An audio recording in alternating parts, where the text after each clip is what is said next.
Vincent, Lepore, 33 Ocean Terrace, Long Branch. Found it interesting at the last council meeting with City Attorney Raynone's position on the introduced ordinances. In the statements that it goes back at least 2 years to the prior administration and not completing it could have major consequences. That's a false statement. Resolution 296-17, December 11, 2017, entitled Resolution Authorizing the Mayor of the City of Long Branch to execute a redevelopment agreement between the City of Long Branch and Long Branch Partners, LLC. Fully approved by the Schneider team. Voting yes, Pallone, Selly, Suriani, Billings, and Vastelli.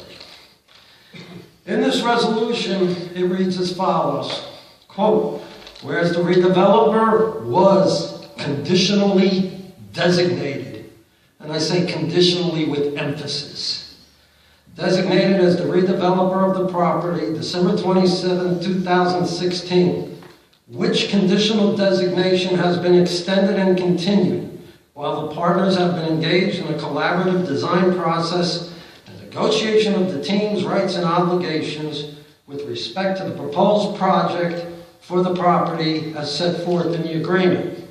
That property being Broadway. Keep the words in mind, conditional designation.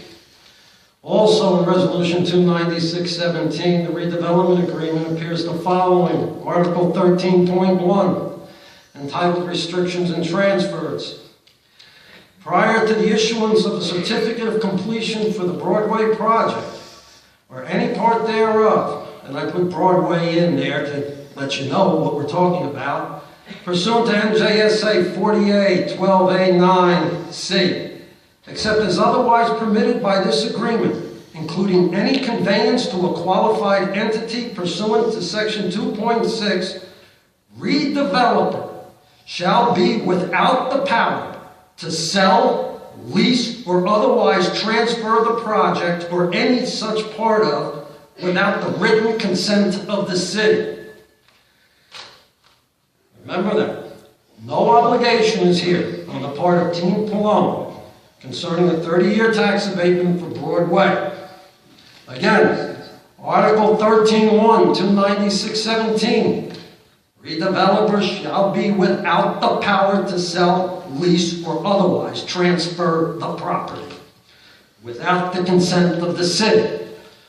What the Pallone team did at the last council meeting with the introduction of ordinances concerning Broadway was to create a new financial agreement by Team Pallone through Long Branch Partners to Kushner Companies via Section 9.02 of the introduced ordinances, stating the following: the city entity hereby expressly acknowledges and understands and agrees that upon conveyance, whether by sale, grant, award, gift, transfer, or otherwise, of any partial or portion of land, including any improvements related thereto, and then it goes into verbiage about tax sale, liens, and bankruptcies, the sale shall be subject to and governed by the terms of this financial agreement. Again, the city and the entity hereby expressly acknowledges and understands and agrees to the terms of this financial agreement. That financial agreement is a new financial agreement, and that's Team Pallone's financial agreement, independent of 296-17. Thank you, clerk. Thank you, clerk. You fashioned a remedy, Team Pallone, to allow Kushner to either be assigned or assume the Broadway agreement without ever mentioning Kushner's name. You buttered Kushner's bread. This was to save your face in a campaign where you campaigned against Kushner and tax abatements. The problem is this. In addition to your lies and your deceit, on February 22nd, Kushner paid $1.1 billion for 6,000 rental apartments in Maryland and Virginia. You combine a $1.1 billion purchase with the federal tax incentives on Broadway for a federal tax zone, the federal opportunity zone, then the question becomes from the people of Long Branch to Team Pallone, why are you giving a 30-year municipal tax abatement to Kushner? Junk government.